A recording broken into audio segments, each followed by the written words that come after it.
What is going on, ladies and gentlemen? We have a really, really special guest. Ian Heinisch is he's a killer, done a lot of really cool, interesting things, had a lot of interesting things going on in his life. So I'm always a big fan of people who are great.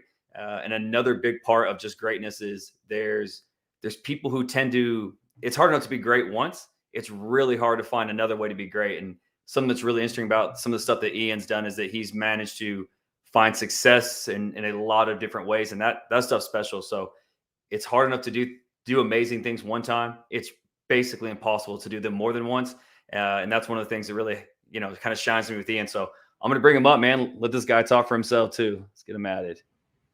Yo, what's up, brother? man? How you doing? Hey, I'm just trying to be like you when I grew up, so I had to throw the shades on real quick. I figured you were gonna hit them. Oh yeah, man, looking fresh, bro. I like the suit. Hey, man, the stuff you got on your walls was a lot harder to get. Yeah, man. Well, dude, I appreciate you having me on the show. Obviously, I know of you through the community of PulseChain, and just excited to be a PulseChain, community member. It's crazy to see how strong the community is, and just another thing that blows my mind is just how obvious this opportunity is just sitting in front of so many people's faces. And it's like, I literally sold my rental and put it all in PulseChain because I know the returns are going to be substantially a lot more. And, obviously I'll play it a little more conservative with that big amount of money, but man, you got a layer one, forked over layer one that solves all the issues of Ethereum, and a strong community, a founder who did a 10,000x on his last ERC20 coin. So, I mean, we could go on and on, man. It's mind blowing. The opportunity sit in front of everyone. And it seems like only a few really understand.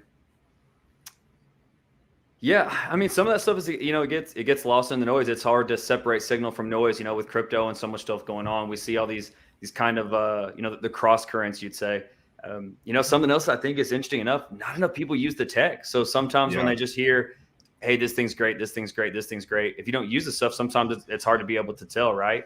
And I think we're getting to that now where some of these things are starting to really start to kind of separate themselves a bit. So it's really cool to see so many interested people coming in. I think now that we're live and people are getting a chance to use it, we're seeing that step in more and more and more.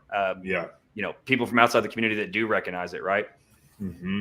Yeah, absolutely, man. And you're right, man. You hear everything. Oh, this is the next one, this and that. But I mean, if you look at the track record of the founder, and then you really understand a little deep into it, like just a little more, just scratching the surface. Hey, I held Pepe, or I held this altcoin, this meme coin. Now I get a free copy over on PulseChain. It's just like the built-in marketing of PulseChain is just like, it's so like it took me like an hour to understand PulseChain when B-Roots was explaining it to me, and Maddie was there. I was at the Bitcoin conference. Right. And then it finally wrapped my head around it. And then I wrapped my head around the free airdrops. Then I wrapped my head around the built-in marketing that is going to happen. And when gas fees go crazy, how everyone is just going to flow into PulseChain, and you're going to have so many people realizing they have, basically a free airdrop over there. They're going to come over, they're going to see green candles, they're going to see PulseChain flying, and they're going to be like, I'm not selling this. Like, this is a big opportunity right now. And it's really exciting, man, to be part of a play like this. Obviously, I missed Hex. I saw it when it was like almost at all-time high, and just I saw the community there. I didn't mess with it then, but it's just I feel blessed because a lot of guys sacrificed 2 years ago, and I'm getting in. I know it kind of bothers them. Better. I'm getting in, at the same price or better. But you guys got bonuses and stuff like that, so I think it equals out a little bit. But it's just mind blowing, this opportunity that's in front of us, and it's going to be a fun ride, man. I'm excited for when things get going, and it's just done so well. Yeah, I mean, even you kind of brought up like the Pepe thing. I think it's hysterical. There was a post from one of their big guys, and I'm not good at keeping up their names, where he was like, "Oh, it's a scam. It's not the real one. I just sold it for $15,000." And I was like, well, that was Paulie. Yeah, did you see that video we did? So, like, I'm just curious, man. Like, which is it? Is it not the real one, or is it worth $15,000? Because those seem it's got to be one side or the other there, But I think me, Tangent, and Crypto 7, we did a stream with All In Crypto, and that was one of the cool things where it hadn't occurred to me, and I think it's kind of what you're getting at. And some of us need to be kind of like reinvigorated with some of the stuff that we've talked about for 2 years. That just because we talked about it kind of in our little silo for 2 years, no one else was here for that, right? So when we were talking about, hey, your free copies, we've heard free copies for 2 years, but man, this thing's 60, 70 days old. They haven't heard that side of it, right? Yeah. And so when we were streaming, I was like, all right, everybody right now, you can do this as we talk, as you're watching this thing, even though it's a pre-record. All right. As you're listening to me, go in there, go to changelist.org, put in the RPC for PulseChain, go to pulsechain.com. And as I talk, like look over and see where your coins are, see what they're worth, see what people are doing with them. And there's a lot of cool learning stuff I think that we'll see as those things move on. If you're, again, there's certain stuff, link stables, it makes sense. We know why those break and don't really make sense as a copy. But for a lot of people who think they're operating in DeFi, like if your stuff doesn't work, why not? If it does work, fantastic. Or if it's something where you're waiting on a front end or some of these things, like what is your community choosing to do with it? Like you have this great opportunity, as you said, to get in with low fees, to have all your coins. Like what is your community going to do with your stuff? I think it's really interesting, right? Yeah, absolutely. I mean, and it's just a matter of time. Obviously, it's not guaranteed, but one of these coins reaches parity, especially a hyped meme coin like Pepe. If that even gets close to parity, you know how many head and jaws that's going to drop of people just saying, wow, what is going on PulseChain? Then you got retail starting to come in and they're saying, hold up, I missed the run on Ethereum, but I can go over to PulseChain and we can just pump that coin up and we can get similar gains. Plus you have PulseChain pumping way more than Ethereum ever could this cycle, doing similar gains as Ethereum was doing its first cycle. And I mean, so not only are you gaining money on these meme coins that are flying up, that the communities decide, hey, you know what? We did really good. We made millions of dollars. Like someone like Pauly, like if he thought about that, like I think we did the math on it. And when Pepe was at all-time high, he had close to, I mean, he probably wouldn't be able to cash it all out, but he had close to $1 million. Like he could have on the Pulse side, right? On the Pulse side. Yeah. Now, granted, there's only 350K, but I mean, he could have provided liquidity. He could have sold. There was high volume at one time, and he could have done it twice. Now, this is just scratching the surface. There's not really money in meme coins, and on the PulseChain side, right? There's just not the volume yet. So, you're going to get stuff like this happening. You're going to get a coin that runs up, turns people's heads. That community is going to jump over to PulseChain, and it's all like we were talking about it the other day, like. We want to kind of roast these guys like Pauly and stuff, but we also want to give them the door, like to say, hey, come on in. Like, you know what I'm saying? And that's what's so great. I've seen a lot of Hexicans specifically kind of going from you're a scammer and if you don't like Hex, blah, blah, blah. But now they realize, hey, this is a layer one. So we need to be more open to onboarding new communities, just new blockchain people. Like, I mean, they need to go after everyone and they need to make it a place where it's like inviting, not getting screamed at because they didn't believe what they believed 2 years ago. So I think that's a huge key. And I'm seeing the shift in the momentum and the shift in the way that Hexicans are kind of dealing with newcomers. Not everyone, but I'm seeing a nice shift. And I think that's super crucial to the success of PulseChain. Yeah, I think so. A lot of the I get it, and I try to always be balanced because we want to have a really, really high threshold for what we choose to engage with, and this is one of the things where me and B-Roots have kind of when we've rubbed shoulders in space and got a chance to talk. I always like to bring up that there's a bit of a communication block between where you kind of see Hexicans, and I think a big part of that, the difference in like some of the stuff that you guys do on Shield Tank, which is cool. We'll chime in on that here in a minute. Yeah. But it's, we're trying to talk about a lot of complex stuff and then pack it into a small language. So, if you go talk to like a legacy stock guy, right? And he says, hey, I'm all in on XYZ stock. Yeah. He doesn't mean that he mortgaged his house and shoved everything into one stock. He's not 90% that. He means he's still probably talking about single digits, right? Like, for one of those guys to be all in on something, 5 to 10%, right? You guys, you guys are really diversified. You're always looking for the next thing, trying to catch pumps and move around. So It's more of a, I want you guys are kind of almost like in a funny way, like an ETF. You guys want exposure to all these things because some things pump, some things don't, right? Yeah. Whereas when you see hexagons, so many of them, got burned in a variety of ways. So when they're like, "Hey, I'm all in on hex," they mean they are all in on hex. It's their username, it's their whole bag, and they're Yes. really inside of that ecosystem. So I think one of those first things is when hexagons talk about that stuff is like, hey, if when we kind of open in the door, it does not mean that we're burning bridges, selling the bag. It's, hey, that's a 1%, 2%, or could just nothing but a handshake and a hug. Hey guys, we're so happy to have you. Come build on the chain. You're right. Yes. It doesn't mean you have to sell the bag. Yeah, absolutely. And that's, to not just knock on like maxi hexagons. I love that. The mentality that they bring is why they have made so many millionaires with hex, because 100%. they have that mentality that, let's say 85 to 90% of crypto doesn't have. They want that 10x, that 50x, that 100x in days. Like they have no delayed gratification.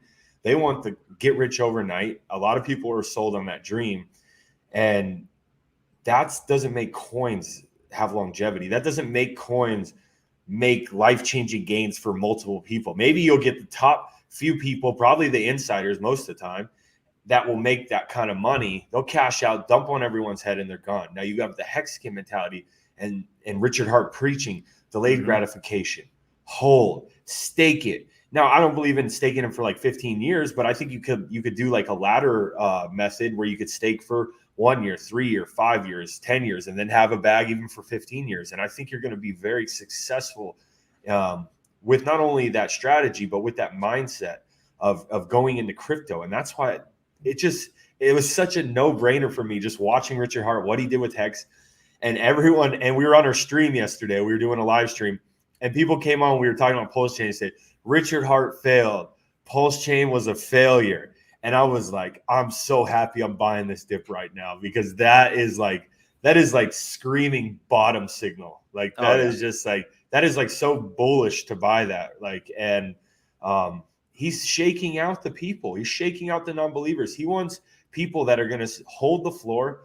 They're going to hold their bags, and they're not going to sell for a 2x, a 5x, a 10x. Like, these people have that mindset. Hey, we're going to do it again, another 10,000x. Now, of course, they're going to take profit along the way, but they have that long-term vision. They have that high goal, and enough collective people coming together and holding the floor. You're going to have your people that come in and cheat out. But if people are holding the floor and you have the whales in position with that mindset, that's going to create a coin that does life-changing gains for hundreds and thousands of people. See, and that's I love that method and that perspective on. So this is one of those things. I'm going to call out SHIB just because it's one that's identifiable. It's not meant to throw shade at those boys.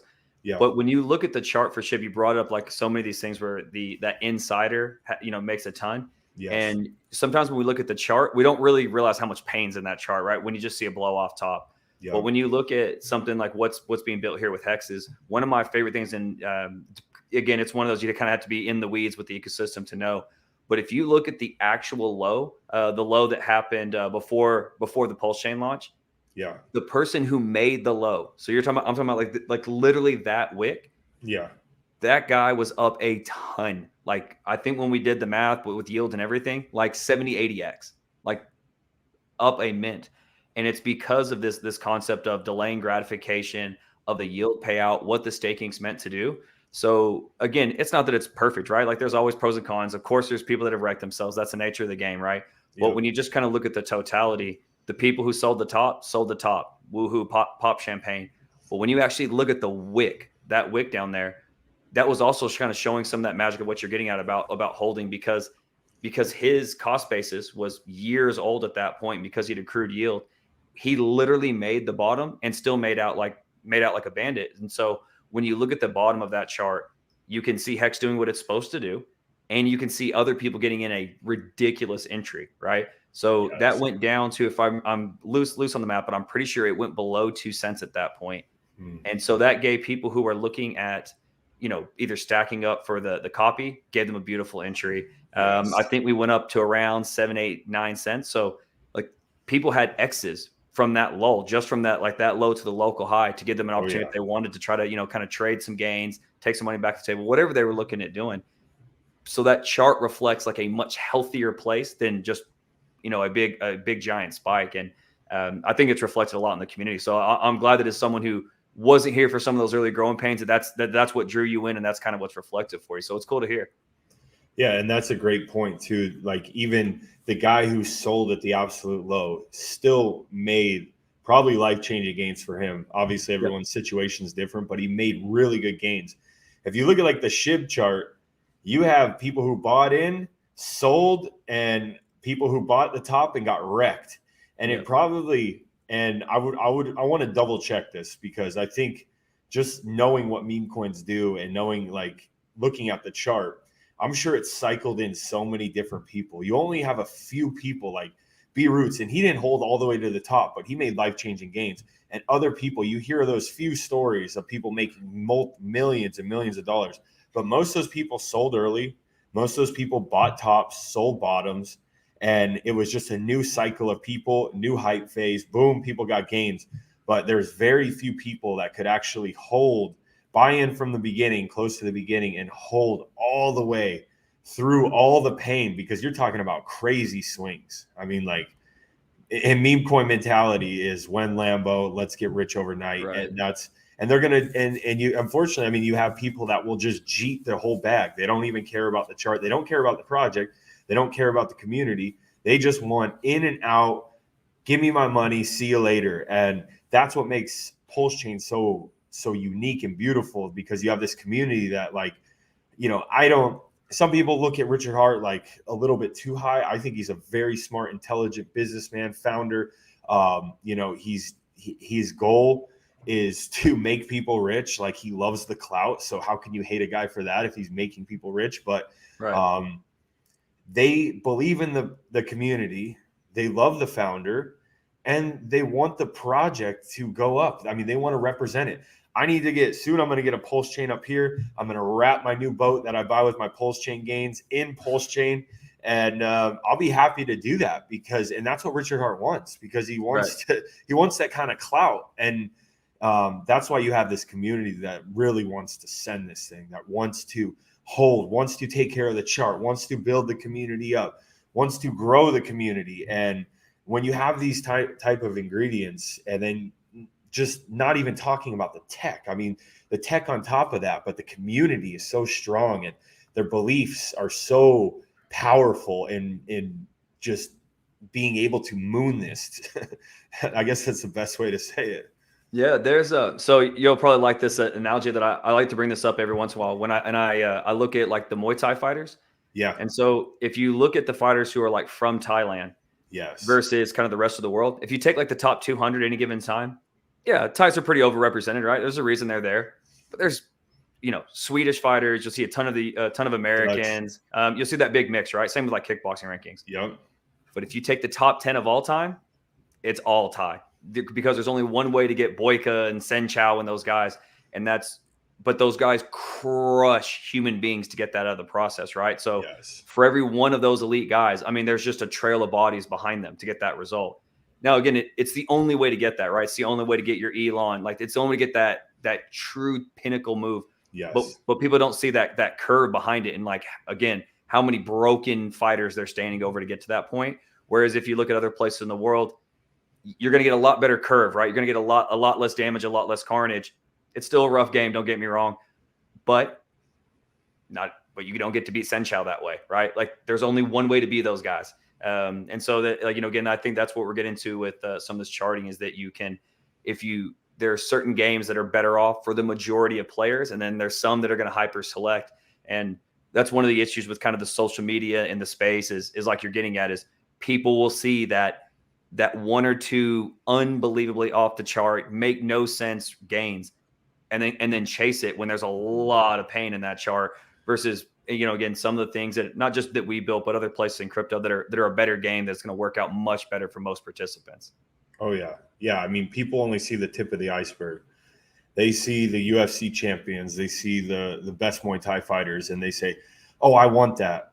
But they don't realize the pain, the suffering, the sacrifice all the hardship that goes through it. And that's similar to a coin like PulseChain. Like everyone's going to want to chase the green candles and be like, oh, I was part of PulseChain. But who's been around for these years? And I've only been around a year, like I'll admit it. But I've been sitting back waiting for this thing to go live like we all have. And, you know, you guys have a community that's been grinding. You have a community that's already been enriched through Hex. And now they're all here to support PulseChain because they love Richard Hart and they love his products. And then you have Richard Hart just sitting back, just waiting for the right time to stream, waiting for the right time to start marketing. I mean, the guy's got 700 million sitting in a wallet that no one knows what he's going to do with it, but he's going to use it in a way that is going to help PulseChain. Like we know this. He's done similar things with Hex and, you know, the burning mechanism, the built-in marketing with the airdrops, and just, I mean, like I was talking to B-Roots about this. I just think once the real bull market kicks in, I mean, we're in a bull market, I believe we've been in a bull market for a while. We hit the bottom, we're creeping our way up, but when it kicks in and you get $500,000 gas fees and you have retail coming in, it's on crypto's on the news again. People are talking about it. Pepe's flying to 10 billion market cap, and your grandma calls you and wants to get in, and your cousins are saying, hey, what's up with this crypto stuff? And people are coming over trying to buy crypto. Now, are they going to want to go in? Obviously, they can buy through centralized exchanges, but soon they're going to realize if it's on a centralized exchange like Coinbase or Binance, it's probably very high, not as much gains. And they're going to realize, hey, I want to buy, you know, something that's not on these exchanges. And they're going to come get Uniswap. They're going to try to swap, and they're going to be like $500, $800 to put in my 250 that I made, that I have extra for the week from my check.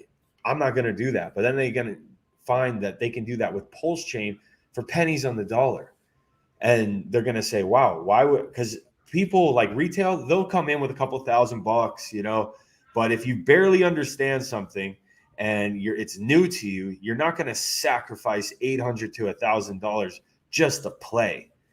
You're going to find PulseChain a lot more inviting, saying, oh, you only have to pay a couple pennies, and now boom, you got into Pepe, you got into the next meme coin that's flying up, and then you have the one on PulseChain that is trying to reach parity. So I think retail is going to really like what they see with PulseChain, especially when people are like, this is the new Ethereum, this is the better, new, and approved Ethereum, this is the layer one that you want to be in. So, and obviously they're going to probably play in the casino of meme coins because that's how they usually hear about it. I invested through a meme coin first. Most people did.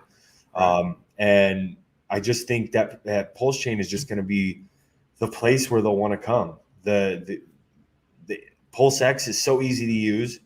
Like, I don't know. I think that's just like my feeling, that I think retail, obviously they're going to go to Ethereum. They're going to use centralized exchanges. But if they really want to dive into it and they see what PulseChain's doing and they chase green candles, because everyone does, PulseChain is going to be the place. Yeah, you hit on a couple of big things, and I think with the fees, sometimes they're misunderstood, and I think there's an interesting reason why that's like a big predominant thing with this community here. One is we actually use the chain, right? Like we're used to operating on dexes and staking and all these things that actually kind of like write and actually use the chain, right? So if you make a limited amount of moves, or some of the people that you kind of follow with along, in the big space, if they're moving around bigger bags, or they are on centralized exchanges more than they even like to admit, that's something I don't want to say it's funny. It's not funny. It's a little funny. But when you see cats with like 100,000 followers and they're in XYZ, either whatever kind of space, and then they get wrecked. They get SIM card swap and everything's gone. It's like, man, you've been in the space too long to like have your security set up that way. Or you hear people that were kind of like shouting DeFi at the top of their lungs. Or there was one that was a hedge fund manager and they had their whole bag in FTX. All their customer funds are in FTX. Now, again, I start with all the million in the world that's terrible to hear. He's not the one who did any of those things, but brother, you're a hedge fund manager. Like, it was your job to assess those risks. Like, people put your money in their hands. And what I'm really trying to get to is that way too many of the people that are kind of leading the conversation don't use the chain, don't use the tech. And so, one, they do open themselves up to issues, but also they don't feel the same sensitivity to gas fees that most users do, because they're either not using it that way, or they have a big enough bag that they don't care. So like when we talk about gas fees, like we're not talking about like saving Mark Cuban a little bit on his tax bill. Like that's not what's important. What's important is when you go from 3 cents to 30 cents, from 30 cents to $3, from $3 to $30, you're going to change behaviors, right? Like there are people that can come in for 3 and 30 cents or even less fractions of a penny that can come in and play the game, get their feet wet, or will actually, or can afford to use DEXs, or can afford to use multi-sig, or separate things with different wallets, right? But if it's a $30 move to say, hey, man, I really should move some of this money to a fresh wallet and then catch an airdrop and then mint an NFT and then mint, XYZ, or I want to go play with Pepe, or hey, there's this thing that, someone said is really cool, but again, they don't take those extra steps between security or DEXs. Well, part of that is it comes from gas fees, right? Like you have a different hindrance when it comes to spending that money. But if things are inexpensive to do, it's not just that it saves some player money or it's a meme. It's that it changes behaviors, and then people actually get to do the things that we talk about doing all the time, and that's a huge benefit to it. And then I think the other is one of the cool things about PulseChain, besides again the stuff that you brought up, community and the tech, things like LL, some of the cool stuff that again you guys have shouted out. You see the stuff that's being built is because it comes from we use the chain, we use DEXs. What's normal to us is using DeFi almost all the way around, right? There's us, the Coast, and the Power City guys that are working on stable coins. So if you have stable coins, you don't have the same centralized risk. If it's like, hey, how do I go buy something? They tell you to go use PulseX or, some of the other guys that these guys are doing, right? So what you do here that's normal is using DeFi almost across the board. And it's most users will be able to come in, operate inexpensive, and use DeFi. And they won't even understand. They won't have gone through some of those bumps and bruises or realized in some ways that they could have done the Coinbase route. But if they come and they get triggered by, people like yourself that just have a following that are just, just interesting people, right? If they come in, they're like, hey, in their first taste is PulseChain, their first taste of how do I buy things? How do I swap things? They ask the security question. It's going to be at such a high level of DeFi that they'll be spoiled and they won't have to come learn DeFi, right?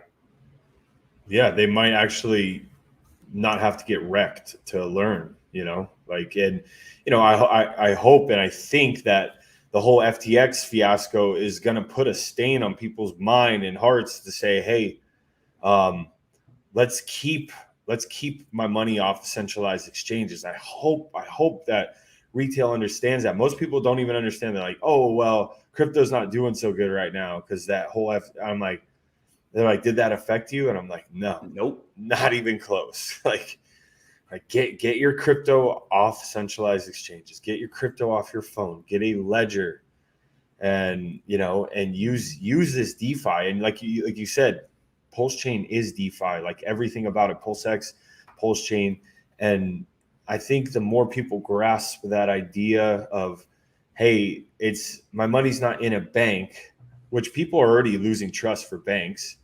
My money is in a safe in my house, and it's very hard to get to, and I control whether it goes in or goes out. Nobody can rug me. Nobody can take my keys. And I, like you said, man, I haven't thought of that. Like if they come over to PulseChain, they're going to have a willing community to help them out. They're going to have the tools. They're not going to have to pay these insane fees to swap around. The UI is very easy, interface friendly. And I love that, man. There's a couple of things that want to kind of lead into some of your background that I think is interesting. But I think you're highlighting it.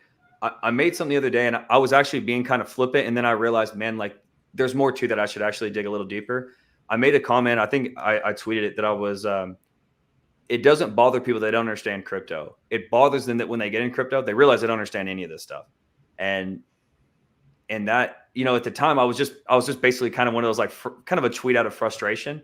But the more you think about it, again, like, as we've seen with, some of these bank failures, a lot of this stuff at a high level, I think people don't necessarily know why, but they can feel the distrust, right? Like they don't like banks failing. They don't like inflation. They don't like that they don't trust their leaders. And when people get uncomfortable or they become distrusting, they just tend to get angry. They're upset, right? And they'll tend to lash out. So I think that a lot of what we're discussing too is people feeling powerful in a very kind of like meta way where, you know, and this is, like I said, I was going to lead into some of this background. I think it's the reason that we see, you know, poker players, a lot of mixed martial artists, you know, libertarians, like there's all these little kind of segments of people that resonate with some form of power, control, responsibility. And there's a reason that crypto really, that crypto really, you know, echoes with them. When people want to have control and take these things on, right? So it's some of these things in crypto where it can be kind of a task to perform DeFi transactions. There's a huge, and we're making those things easier, but there's a huge subset of people that, man, I just want the ball. I want the weight on my side. If I mess up, that's on me. I'll take that responsibility. Yeah. And people like having the power to make those own decisions. And I think that's part of where the culture really resonates with so many of these other little kind of like subsets of the world. It's because we want to take back some of that control and power. And it can seem financial, but it's just, shit is mine. Like it can really break down to just, no, that's mine. I want it, and I want it to sit there unless I move it. And there's a lot of sort of profound, you know, financial instruments and censorship resistance that's important when it comes to money. Mm-hmm. But it just kind of comes down to like property rights. Like my house is my castle. My money goes where I put it. Yeah, absolutely. And you're seeing this narrative kind of build. I mean, with all the corruption going on in the government, people distrusting banks, especially after, you know, all that stuff goes down with Silicon Valley or whatever, you know, they lose everyone's money. Then the government decides to back them up, but the government doesn't back up because it has all these celebrities and high profile people, but they don't back up, you know, your bank that's in the country where you got hardworking Americans, you know, and they just select the one where their people are behind. And so you're seeing this narrative build right now of people wanting to be their own banker. They want to have control of their money. They want to find the best place to put it. And they're going to find that, you know, PulseChain is definitely a place where they can be their own banker. It's fully decentralized and true DeFi. And I think we're building this narrative right now. I mean, I feel like, I don't want to jinx it, but I feel like the stars are aligning for all of this. And, you know, it's going to be, I have a question for you. In your opinion, when does PulseChain 10X, when does it do its first 10X? So I'm always very, very particular about forward-facing price, but to answer the question, it's coming really soon, and I'm going to say it over and over again, and then people are going to see it happen. They talk about 2017 as like the ICO craze, and then 2020 was DeFi summer. We're about to see DeFi summer on PulseChain. We're about to see, you know, obviously all our stuff. So the first part of that is with Fetch, the Oracle, that opens up a ton of these other DeFi projects, whether it's, you know, like PulsePop, PulseSpeak, Liquid Loans, the Power, like there's this huge sort of percussion of projects that come out right after Fetch. So you know, Fetch is getting audited, so it's just a couple of weeks. It's going to be, and then you're just going to see this boom, boom, boom, boom, boom, and activity breeds activity. So I think what we're seeing is, again, we're getting all these bottom signals. Everybody's restless. You're kind of seeing these itchy palms. And what's funny is that it can be negative energy, but it's still energy. So we're seeing this kind of slingshot of all these projects getting ready to just pop. We're seeing itchy palms. And then when you look at this outside, we're seeing XRP kind of took a bite out of the SEC. Like that feels pretty good. That's huge. We're seeing other markets spring up. We're seeing Bitcoin spot ETFs. We're seeing BlackRock and Fidelity basically signal they either got their bags packed or are packing them with all their forward stuff. We're getting closer and closer to a halvening. We're seeing some of the shakeout in the US. And it's like, you can always find negative reasons. And I'm not saying that, hey, this is going to be some straight line up, but so whenever I kind of talk about, like, I like to be up and to the right to some degree, right? Like I like to just bet on positive motion, right? So I just like to bet on things that I think will go up, and how far they go up is, in a funny way, like almost not my concern. So the answer is, man, we feel loaded. Like I feel like we're counting cards. The deck's super hot, and we're sitting here with aces. It's like, this feels great, man. You know, so yeah. I think we're right there where people are starting to really pay attention. You're seeing guys like yourself start to be more and more, hey guys, like I think this is the ticket. And then we're about to see that answering with all these projects. And so again, I think DeFi summer hits. I think that draws in the attention, and then people get overwhelmed with, hold on, like this community's full of like, it's got UFC fighters and blue collar guys, and they're building on chain, just everything, right? Outlaws. Did you see that? Sorry to interrupt. Did you see the Outlaws are building something? Man. Like, like the group that was with Tupac. Yeah. And I saw that Corey and those guys did a great job reaching out, and like, man, like you see people all the time, like it's so funny. So there's the part of the reason that this community got hate as much as it did is because people didn't want to really highlight how much they liked or didn't hold bags, but because they got a ton of engagement, because this community is ride or die, and their numbers are high. I'm sure you've seen it with all the, the Shield Tank stuff. When you guys talk some PulseChain, I've seen it in there. Numbers go through the roof. Oh yeah. Yeah, absolutely. Well, whenever we talk about on our live stream, we'll 2x our numbers. Like when we're just talking about PulseChain, our numbers go way up because people want to hear about it. And, we just for fun, like I made a prediction end of August, our first 10x. So yeah, mine is more aligned with yours. B-Root says November. So we kind of have a little side bet on that, but I might be a little premature because I do think a lot of people are going to take profit around, 8x or 9x, but yeah, we'll see, man. Like you said, everything is lining up. You got to have all these powerhouse projects getting launched. They're getting audited. Boom, boom. It's just going to be a domino effect, like you said. And you just have institutional money coming into crypto, and they see those green candles. They see the opportunity there. I think it's and who knows what Richard Hart's doing behind the scenes. Like we have no idea. I'm sure he's a very connected man. And I'm sure some people are already keeping a very close watch on PulseChain. Yeah, there's something like this is one of those things with almost everything. Like when you have someone like an RH, you can't give those people time, right? Like you can't give the thinkers and the people who plot and play that extra game of chess. Like you got to rush them, right? And like it's funny how there's all those parallels. Like if you got a guy like again talking about like just like greatness in general. Like most of the time that people either beat people who are better, they do it either through some way of like trying to rush them, get them off their cadence, right? Yep. So like again to use some of the sports analogies, like most of the time with Brady, you got to rush him. Like you can't sit back and think that he's going to make mistakes. Like you got to rush him, right? You got to put people under pressure, right? Again, you see it with a lot of so many interesting things around like the UFC, where again, if you think that guy's got an edge, let's see how he fights on the back foot. You got to pressure him, right? You got to do something to make him juke out of his comfort zone, because if you let that guy settle in, they're going to be a problem. And RH is at that spot where now he's got some time. I think the community's picking up a lot of the heavy lifting, doing some of the marketing, and you give a guy like that time, and people are going to be impressed with what he comes out to, right? Yeah, absolutely. I love that analogy too. I remember my UFC debut. I took a short notice fight against a top 20 guy, Cesar Ferreira in Argentina. And my coach was like, yo, don't, because, you've been watching UFC every weekend your entire life. And now all of a sudden, boom, the curtain's open. That's you taking that walk. Bright lights.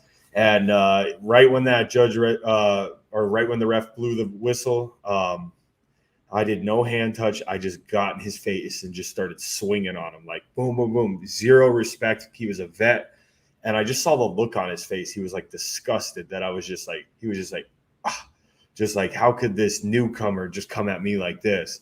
And then he got frustrated and started making some crucial mistakes, which won me that fight. So I love that analogy. Tell me a little bit about your MMA career briefly. Oh, it's really short. So my basically just kind of came from being a knucklehead, and so I was almost the same size I am now, not as filled out, but I was almost the same size as like an 8th grader. So I was really big, like my 7th, 8th grade, 9th grade year, and I played football, and I played. Now it's got all these cool names. At the time, we weren't as advanced, where now you'd almost call it like a joker role. So basically, I would play safety unless they had a really good wide receiver, and if they had a good wide receiver, I would go handle him, right? And so I got in. I really liked the combination of like chess match, and I liked being able to kind of find ways. So at the time, the big thing with me is I was pretty mean. Like I liked the contact. It was one of those things that it didn't bother me at an early age, and I liked the nuance of the game. So I was one of those that I'm actually not really like, I don't really mouth much in general, but I do in sports. So as soon as if they had a really good wide receiver, I'm actually amazed that I could play the whole game because I never shut up. I'll just be just talking and talking and talking. And I got to where I realized that, like, man, I would watch some like tape on these guys and I'd be like, man, some of these dudes are just better than me, but they don't play well because I'm in their ear, and like I'd be, we'd be trying to, on a blocking play, and like they would just fight extra, right? So that's where some of that kind of that mentality came from. And I graduated early, so I quit playing ball. I was never going to go do college. Was never that type of an athlete for anything when it came to football. But again, I'm still obsessive about it. And that kind of led in just naturally, just always enjoyed some of the UFC and some of the early guys. And it's what got me into combat sports is similar to crypto, is that I just like greatness. So I just found great guys. So, a lot of the kind of the lineage with the Gracies was always really interesting.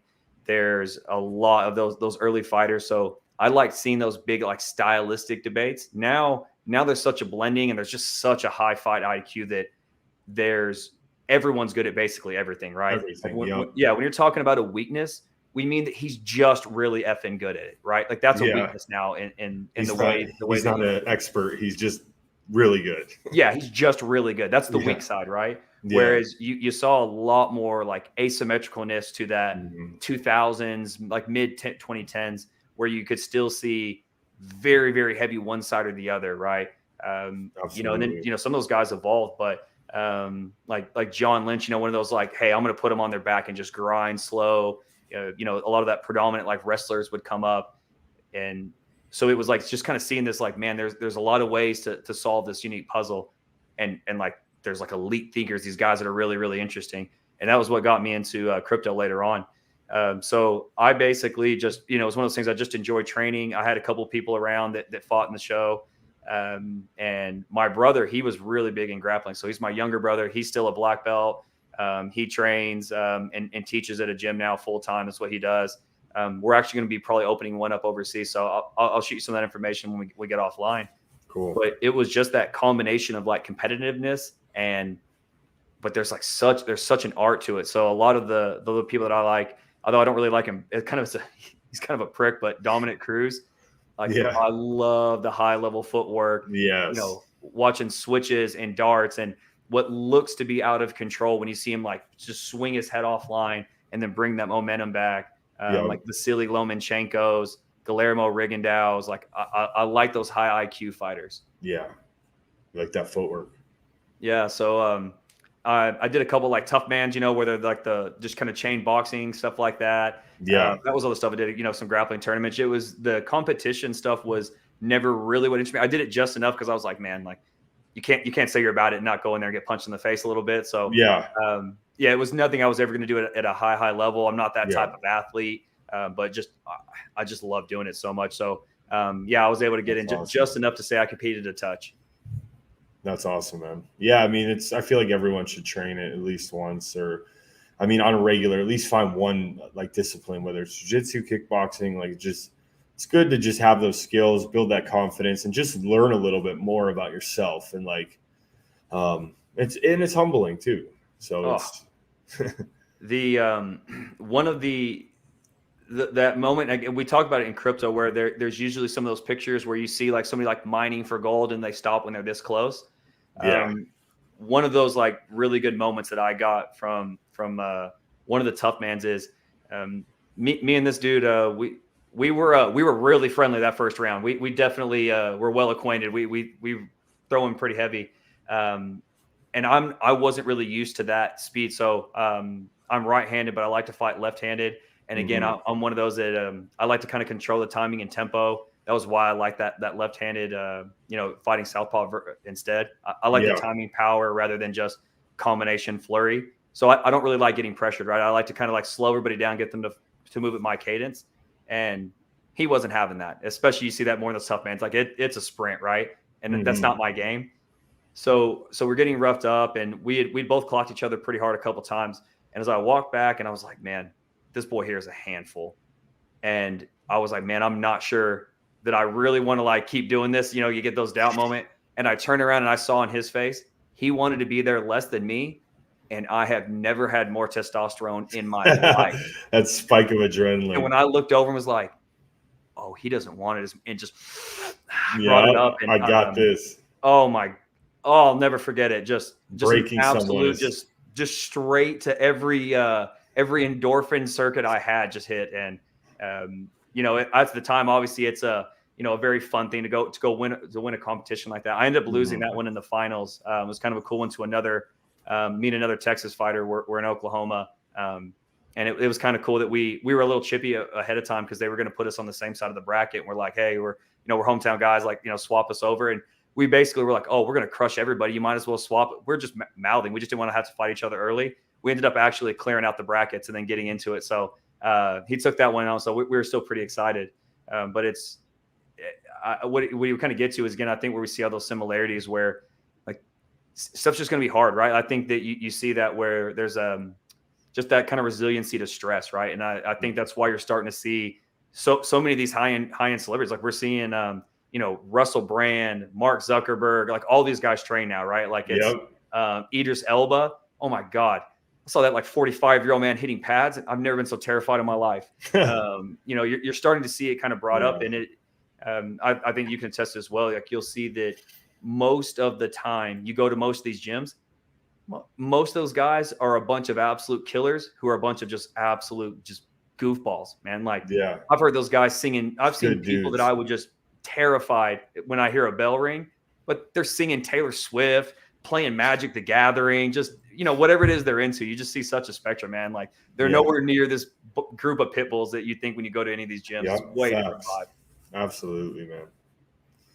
Yeah. So that stuff's really enjoyable, man. And I'm glad to see that there's some of that merging, especially since there's some pretty rough economics that go in. I think we can see from the pay scale, you can see how big a difference having a centralized entity versus not when you look at boxing versus MMA payouts. Yep.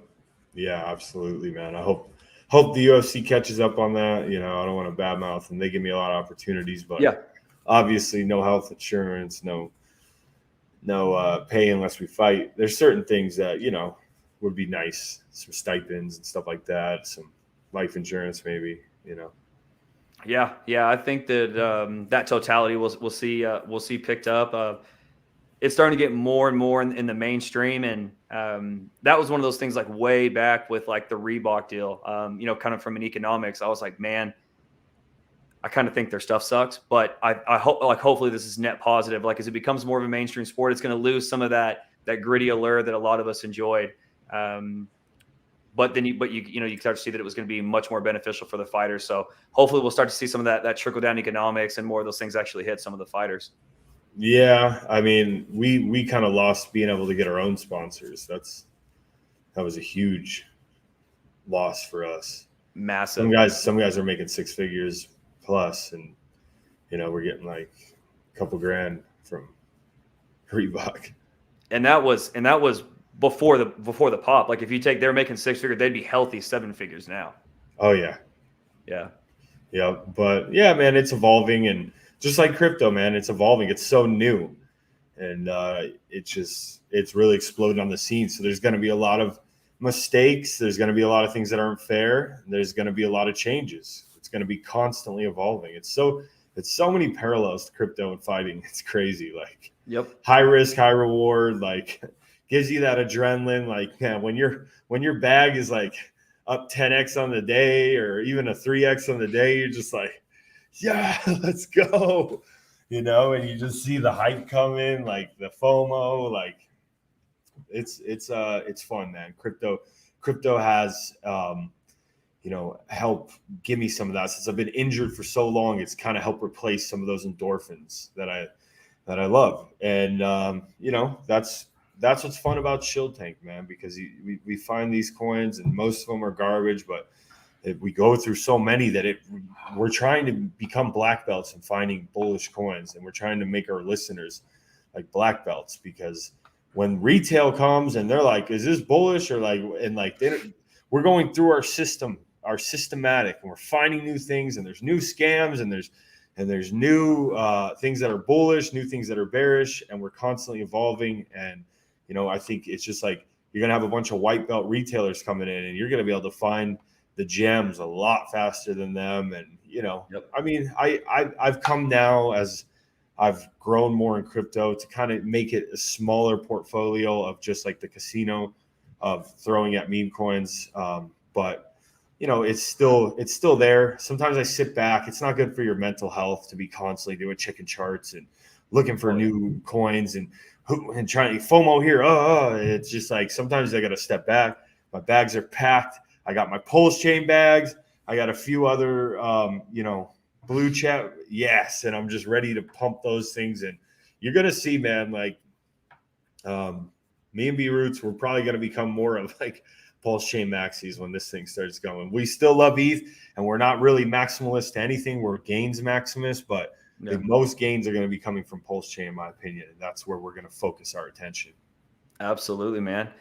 So there's a handful of like really LL specific questions, man. I'm gonna sit down and answer a few of those in a minute. Do you want to give everybody kind of a walkthrough and some of the timing on Shield Tank, some of the cool stuff that you and B-Roots are doing, especially since now you guys are getting more and more involved and so much of it around is PulseChain. I think a lot of these guys would be interested. You want to shill your Shield Tank stuff? Yeah, so Shield Tank every Tuesday, Friday. We've been doing it. We're coming up on our year anniversary. There's a few times we miss 2 Shield Tanks a week, but every Tuesday, Friday, 12:30 Eastern. PulseChain is invited. Bring the PulseChain projects. Even when Power City comes out, come on, freaking Shield Tank, bro, and shill it, because that's what it's about, man. Getting the word out to a big community of apers and people that are just either they come for entertainment, alpha, or information. And I think it's a good spot. And then every Monday and Thursday, we do a live stream. We always usually do B-Roots TA on Bitcoin and PulseChain. And we always talk about just updates and things going on, new projects, and just where we think the meta is going. So tune into that. And that's on the Crypto Kings live YouTube channel. So check that out, man. Absolutely, man. Well, brother, thanks so much for coming on, man. I was looking forward to it. Appreciate it. Yeah, we've kind of rubbed shoulders in a few different spaces. I hadn't really got a chance to chat too much, so I was really excited to get this on here, man. And yeah, I'm sure we'll have more and more stuff to do in the future. We'll be out. We'll do some more streams. We'll hop on a Shield Tank, and you and B-Roots will hang out a bit, man. So just appreciate it again, man. Thanks for coming on. Yeah, absolutely, man. I've been to a few Hex get-togethers. We need to have a PulseChain celebration party next year somewhere, even if we're not all the way at the top, but still celebrate the progress. So I love that the Hex community does that, and I think PulseChain should carry that torch on, and look forward to meeting all you guys in person. So we'll see you soon. Very cool, man. Be safe, brother. Later, for bro. everybody else, man, I'm about to grab some questions. All right, man. Be safe. All right, man. Big round of applause for Ian. What a blast. I'm going to lose the shades now. That was kind of his vibe. He's a really cool guy. Let's see here. Scroll through. I saw a bunch of LL specific questions I want to get to.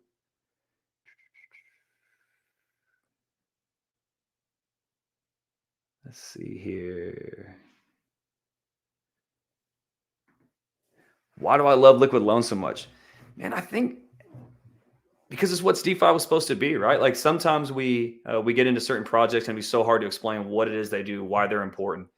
Everything on L is important, right? Like we want to have lending functions. Like that's basic financial instruments, right? We need forms of lending. And I think that when you also through that process can also issue something like USDL and have a decentralized stablecoin, that matters, right? Again, I've been kind of highlighting this a bit recently. Some of the reason for some of this kind of set attention a bit is some people actually want to use a lot of the stuff on the chain versus some people look at them as just assets, right? So, again, I've talked about this a dozen times. One of my favorite things that RH said is that you can be technically right and price wrong. And there's some people that look at these things from just price, and there's some that look at this from, kind of a technicals and in a use case. And I think that when you look at stuff like LL, there's just so much utility, right? Whether you're using the stability pool and staking loan and just using it for the yield side, never touching the lending function, whether you're savvy enough, have your back size, all the kind of prerequisites that go into using the lending function correctly, whether you don't touch that, don't even realize that's where USDL comes from. And there's all these downstream net positives for the ecosystem that go from other people being able to use these things as they choose to bringing in high level players that may not have allocated the same percentage of their portfolio if they didn't have access to tools like liquid loans. So it's just DeFi. Like it's very easy to understand what it does. It's much harder to understand how to use it correctly and how to get the most out of it, or to kind of realize the downstream effects it'll have overall. But it's beautiful stuff, man. Like there's a reason I'm so excited. I was excited well before I was on the team. Couldn't be happier to be here. Let's see. Talk a bit on Fetch. So Fetch is the decentralized oracle that the team is building, and it's built off of the Teller sort of infrastructure, right? And at a really simple level, when you have smart contracts, Fetch is basically what sends them the information that they need to execute the contract. So for liquid loans, it's the price of Pulse, right? That's how the collateral levels and all these things are factored. So you have to have that price function, right? So how do we get price? And this is something that a lot of times you'll see people just say, well, why don't you just get it from PulseX? Well, there's a laundry list of kind of things, but essentially what it comes down to is resilience. So let's say that we take the price of Pulse and it's the wrapped USDC Pulse pool. What if something happens to USDC? What if there's a DPEG and they do something? What if they have to reissue contracts? Boom, it blows up. Now you don't have the price correctly, right? If we had something like V1 and V2 where something goes on the actual DEX itself and that liquidity moves, well, then you're going to have an incorrect price. You're going to have these small liquidity pools. So when you look at having the price, if you don't use something like a good decentralized oracle, people don't realize how much actual like failure points you can bake into this.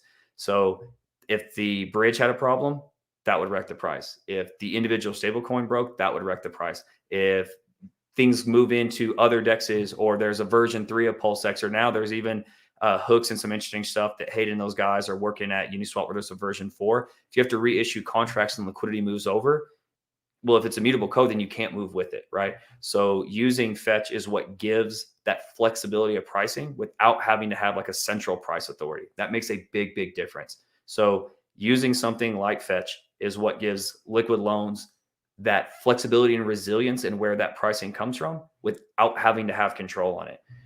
So that's why it's important. And that's similar rationale to any of these other projects, right? So if you need on-chain pricing and data, you can use a decentralized oracle to basically take that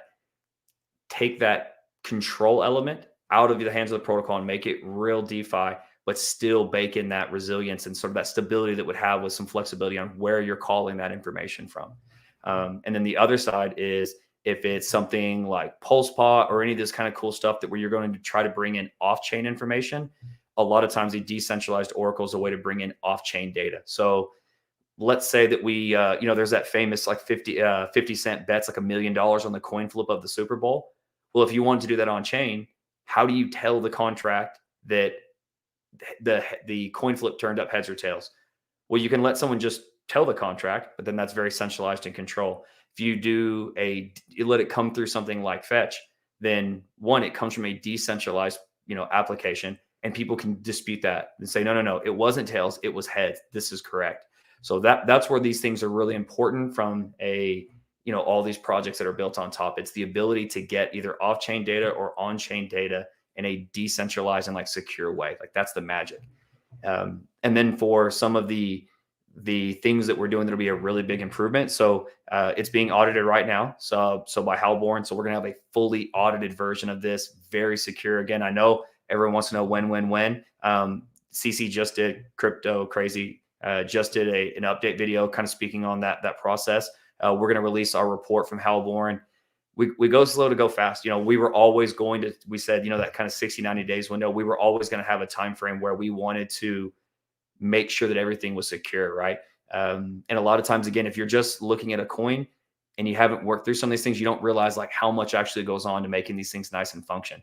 So all that's coming. And then the other part is for Fetch is we're working on a beautiful front end that will address one of our concerns, which was just the ease of operation for most people, either running reporters that actually give that data, they're kind of like validators in the system, or for people who are going to be staking and just using the token, which I know a lot of people are excited about. There is going to be an airdrop for that will go to a particular list of addresses that we're very fond of.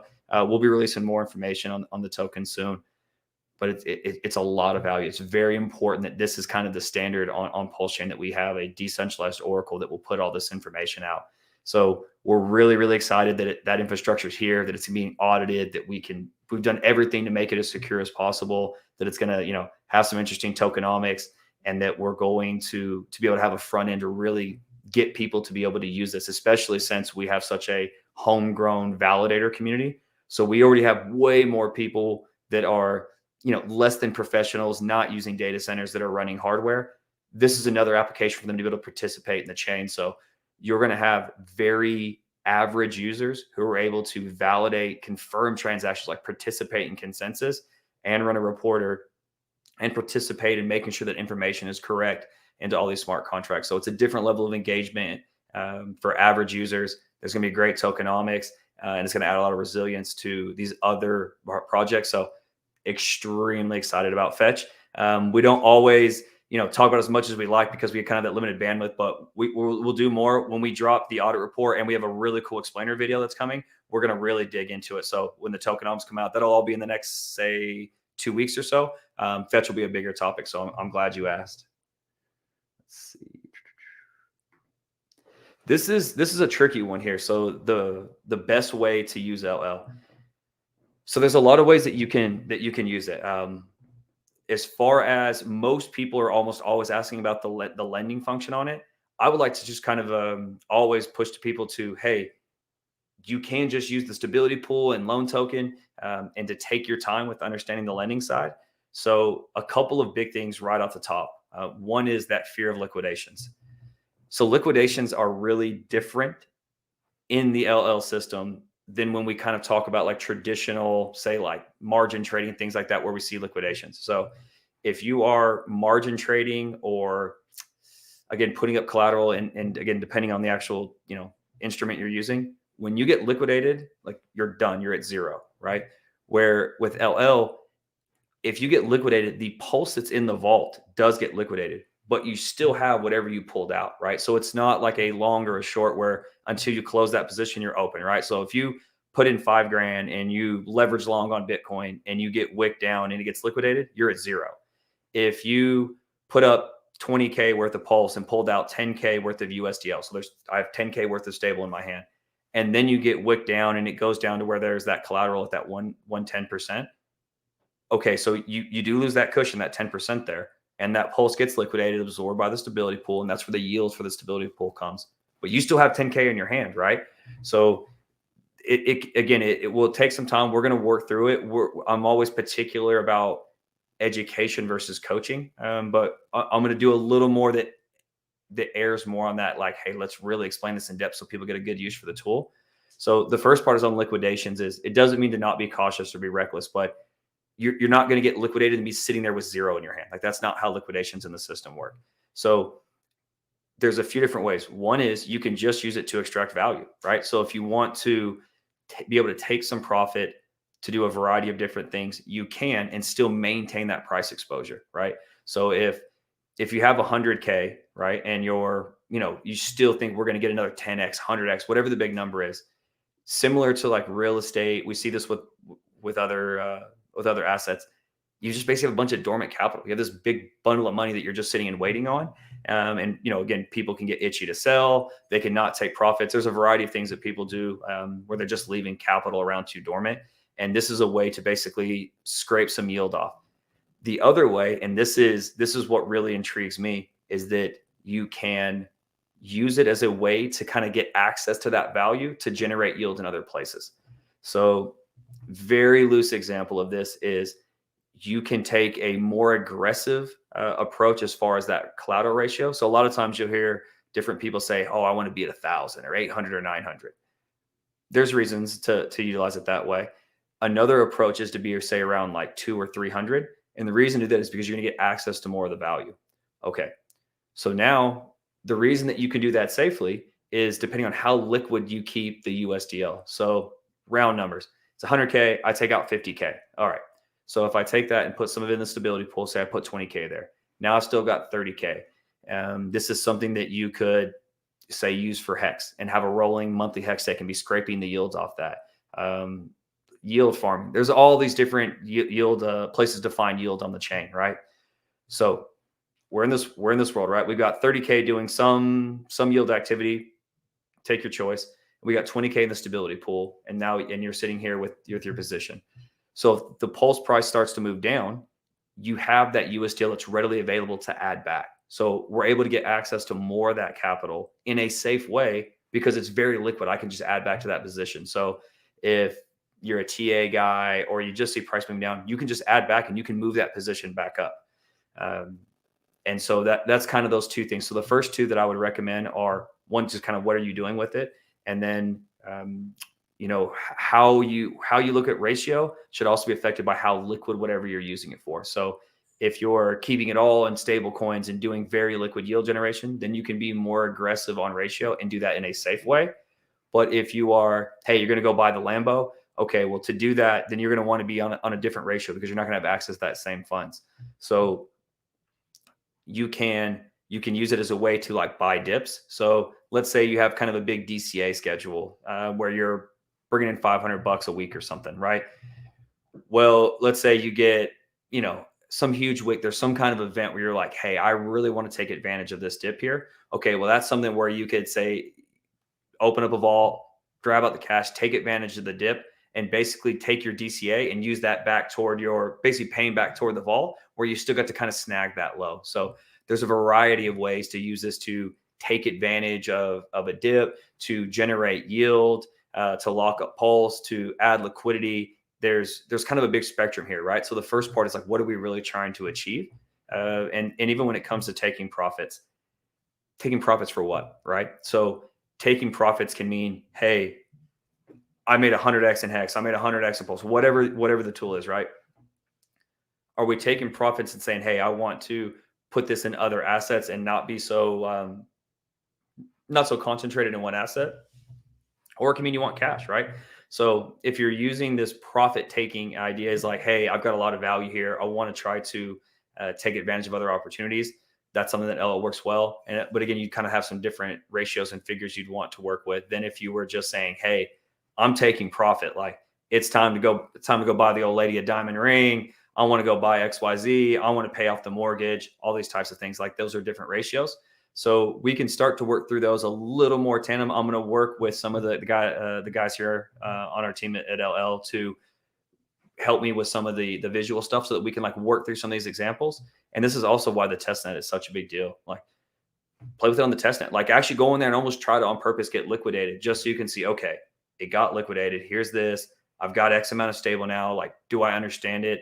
And work through. So the testnet will be up way after mainnet. And it's to always give people a chance to onboard and play with those things. So it's very, very important that people understand these. Like you don't want to be trying to use these things like with real money the first time and sweaty palms. Like get those reps and play with the testnet. Open up some vaults. Come in the Telegram chat and ask these questions, right? Like let's use the tech, and then these things make a lot more sense, right? So I think that's important. I'm trying to scroll through here.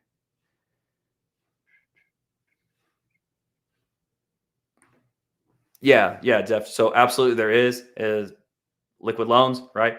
By all means, come in there. I'm a mod in there as well. We have some really great guys, Bulls, all these dudes that do a great job in there as well. And as we get a little closer, we're going to, when we put out the launch date and these things here in the next couple of weeks, we're going to start running a lot more like a refresh of all of our very kind of basic content again, have some more of our video chats inside in there, actually open up the, all those rooms where we can actually talk and work through these things. So voice chat will be a lot bigger deal. Again, we'll be very, very hands-on with that stuff.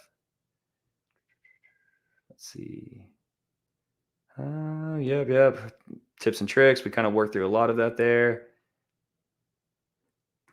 Yep. So what I would definitely start with, like you're asking the right questions, right? I would start with the explainer, and something that's really, really cool is if you just open up the DApp, so testnet.liquidloans.io. If you open up the testnet, there's explainer videos right there. Like we bake that stuff in. Like we want this to be very, very intuitive. So there's a how it works explainer. There's one that explains kind of all the functions. Start right there in the DApp. Open up the DApp, take a breath.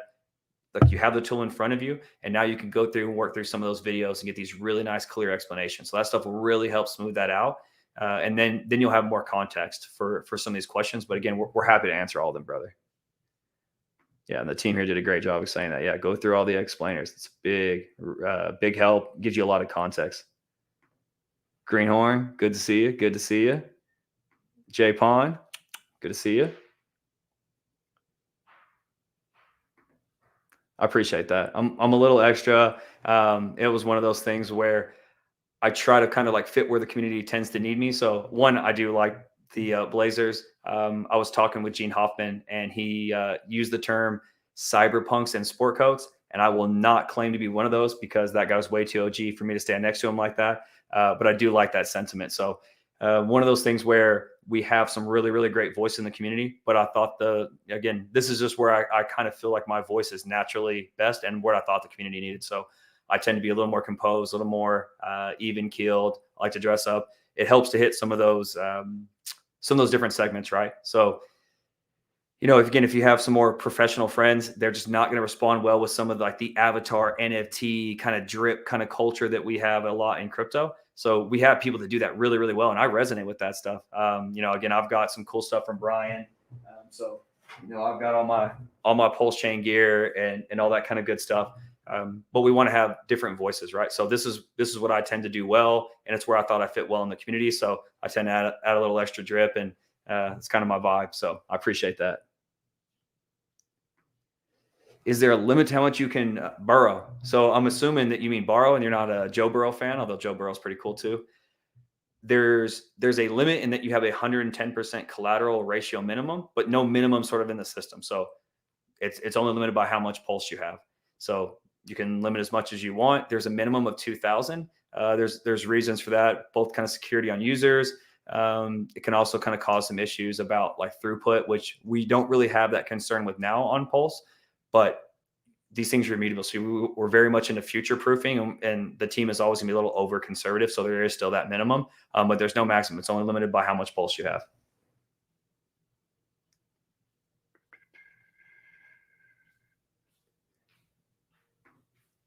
Yeah, the Gnosis Safe thing. So that's PulseChain Safe. It is not going to be tokenized. The secret is it's a tool that we needed for our contracts to do some of the things that we wanted to make these things secure. Multi-sig is really, really important. I'll do some more explaining on that. I'm careful about talking a lot about security to some degree because we have a few different voices that do an extremely good job. Papa Boner is a legend. We should hang a banner for that guy. And a big part about security is kind of congruence of message. So we don't want people hearing too many different messages. So very much in the Hex PulseChain ecosystem, we beat the drum for, basically hardware wallets, especially the Trezor. Again, a lot of hardware wallets do good stuff, but we kind of stick to those mostly because the community has a lot of familiarity with them. But I'm a big fan of using Gnosis on ETH and PulseChain Safe. Because it gives you multi-sig protection. And at a very simple level, we'll dig into a lot more of this. Multi-sig is where multiple wallets sign a transaction.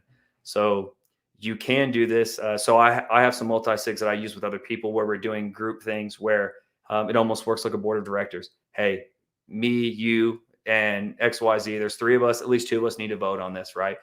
The other way is to use it to segregate devices. So if you can use a Gnosis SIG where you're say 2 of 3, and you can use separate devices, and that gives you some extra protection kind of on hardware.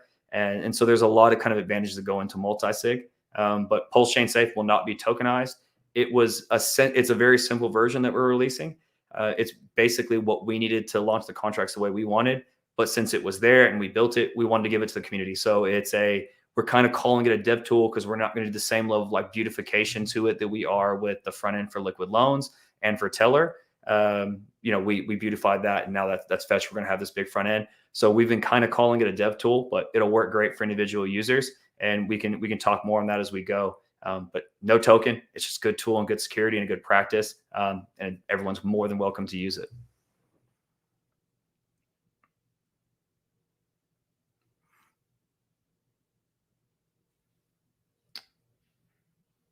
So again, we're still getting a bunch of like, when are we live? Again, we're finishing the updates. Again, I know everyone acts like this thing's been out forever. I think we're on day like 70. So we're finishing up the audits. So for liquid loans, again, I know why people get a lot of anxiety, but like LL, that protocol, that's finished. The front end is beautiful. Check it out on Testnet. It's fully audited. The codes went up. It's on Testnet. We're basically finishing that infrastructure around Fetch, but like LL itself is finished. We're going to go ahead and post the report from Halborn. They were our audit partners. Great people to work with. I'm very, very happy. Some of it can get tricky about like when you go into audits and doing smoke tests and really sampling a lot of these different things. They did a fantastic job vetting it, which is what we wanted. But they're also very professional in the just how they carry themselves kind of professionally. So really, really happy with those guys and everything they've done. We will be live again. I know soon. Some of these things just take a little time. Again, that 60 to 90 day range was always kind of what we were targeting. So a lot of the things that we needed were, again, Fetch to be up. We're going to launch Fetch first. So for everyone that's like, when, just take a deep breath. As soon as you see that Fetch is live, that's kind of when our timer really starts. And that's when we'll be in the days side of things, and we'll make sure that's live. And we're going to end up releasing a date on that. So right now we're waiting on Fetch to get finished with its audits. Halborn's handling that as well. And some of these things, it just takes time to go through and really just absolutely vet these things. So I realize that everybody wants this thing last week, this week, the week before, but we're always going to be a little over conservative and take our time to make sure these things are vetted as much as we like, because mistakes happen, and when you have a mutable code, we don't really have space for mistakes. So we're going to take extra time to always go slow to go fast and have these things audited in a really clean way. So the stream, glad you got here. It's live and everything like that. So as soon as we wrap up here in a minute, I quit rambling. This thing will be here, and you can go check out with Ian. Very, very cool. Glad we got a chance to talk to him. A lot of interesting stuff. All right, man. I think we got all wrapped up, guys. I'm going to do more of these live streams. We're always trying to mix up where we go. So I get yelled at sometimes. I wonder if any of those guys are watching, where they brought up, why am I always doing my updates like while I'm walking around or in the car? I like doing them on the move. I tend to think a little better that way. I'm very conversational. I'm not good with the teleprompter. So that's why I like doing spaces, and I'll get on other guys' streams. It's a little easier for me as far as like coordination, but I'll do more here so that we can like really dig into some of the LL kind of nuts and bolts, and we can take time like this and work through these answers.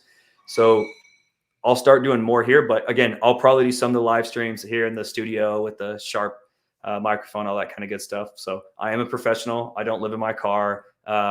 When I'm walking in those woods, I don't live in the park. So we do have a professional side, but with crypto, my personal take on it is that it's very hard to connect with so much of this stuff because it's difficult. There's a lot of flashy backgrounds and avatars, WaLLrus. So I don't like having fake things around. So a lot of times when I can do the studio, we get really nice quality. It's very sharp and polished, but when I do those things moving around, I just communicate a little better. And I feel like people get more of a touch. They're like, okay, this is a person, right? Like I can go meet this guy. So I've met a lot of the community at different meetups, but if you hadn't had that opportunity, then it's different when you get to feel like, all right, man, that guy's got to park his car too. He's not this like cartoon character that's talking about fake internet money. Like this guy exists. He shows up at meets, I hang out with Funny Jim, do all that kind of cool stuff that we did in Florida. I was at Consensus. I'll be at the Pulse conference with Maddie Allin and all those boys and Gamma and a bunch of cool people in Austin. Like, I'm a real person, right? And so I feel like that connectivity makes a big difference. So I like doing that while I'm out and about, but get you someone that can do both. So we can do the professional stuff in the studio, everything's sharp, but I like that connection with everybody. So it's part of the reason that even on the streams, I usually go on other streamers' content because they do a great job. And I want to build all those people up in the community. And the same thing with like spaces and all the way back to like admin days. I do that stuff in the voice chat because it's just more my speed. It's easy to connect with. So you guys let me know. Hopefully y'all enjoyed the stream. I guess there's like 70 of us now. We'll end it now. We'll clip up some of this Q&A section here on the end, but people should definitely enjoy getting a chance to talk with Ian. He's a smart guy. He's cool, right? Like it's great to see that the community brought in a guy that's, jacked full of testosterone and done a lot of really cool stuff. If people don't know his personal story, they really should. His stream with Corey is awesome. So support guys like Ian and Corey. They're amazing. And ladies and gentlemen, appreciate y'all. I'm going to jet out, get back to work, and enjoy the stream, guys. We'll have to do this again soon. So y'all be safe.